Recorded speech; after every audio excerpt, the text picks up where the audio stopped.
आगरा में सीएम योगी ने युवाओं को दी सौगात। उद्यमी योजना के तहत 1000 युवाओं को 5-5 लाख का ब्याज फ्री लोन दिया जाएगा।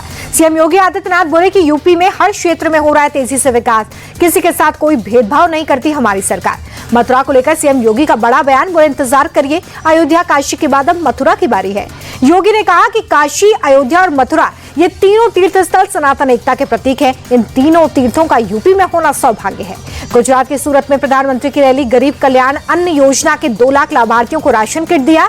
बोले हम तुष्टीकरण नहीं संतुष्टीकरण की राजनीति करते हैं। सूरत में बोले पीएम मोदी का विकसित भारत की यात्रा में पौष्टिक भोजन की बड़ी भूमिका। हमारा लक्ष्य हर परिवार को पर्याप्त पोषण देना। देश कुपोषण, एनीमिया जैसी बीमारियों से मुक्त हो चुके हैं।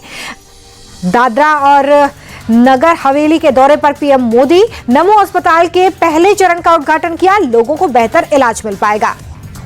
दादरा और नगर हवेली में बोले पीएम मोदी, आधुनिक पहचान के साथ उभर रहा है सिलवासा। यहाँ का कोस्मोपॉलिटन मिजाज बताता है कि दादरा और नगर हवेली में कितनी तेजी से विकास हुआ है। पीएम मोदी बोले कि दादरा और नगर हवेली, दमन द्वीप हमारे लिए केवल एक केंद्र शासित प्रदेश नहीं है, बल्कि हमारा गर्व और हमारी विरासत भी है।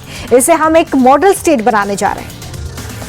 दिल्ली की महिला के लिए खुशखबरी, महिला समृद्धि योजना की कल घोषणा कर दी जाएगी। जवाहरलाल नेहरू स्टेडियम में होगा ऐलान।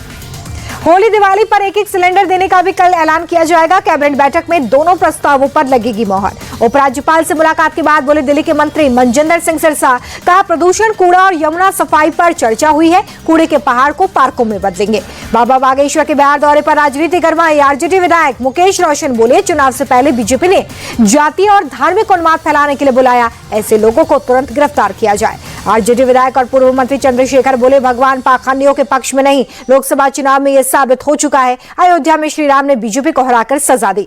विरोधियों को धीरेन्द्र शास्त्री का करारा जवाब, कहा बिहार में जितना विरोध होगा उतनी मजबूती से आऊंगा। हिंदू राष्ट्र की आवाज सबसे ज्यादा बिहार से ही उठेगी।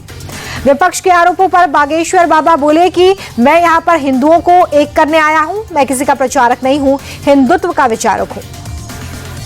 बाबा बागेश्वर के बयान पर बोले मंत्री मोहम्मद जमा खान, कहा देश में सौहार्द और भाईचारे को नहीं बिगाड़ना चाहिए, चुनाव के वक्त होनी चाहिए विकास की बात। तेजस्वी यादव का नीतीश सरकार पर हमला, कहा यह सरकार सिर्फ शोषण में जुटी, गरीबों को न्यूनतम मजदूरी भी नहीं मिल पा रही है। जब हमारी सरकार बनेगी तो सबके साथ न्याय होगा। पटना में दिव्यांग अधिकार सम्मेलन में तेजस्वी यादव का नीतीश सरकार पर अटैक, का नीतीश सरकार के 20 साल हो गए फिर भी सरकार खटारा, सिस्टम नाकामयाब, मुख्यमंत्री है थकहारा, दिव्यांग फिर मारा मारा।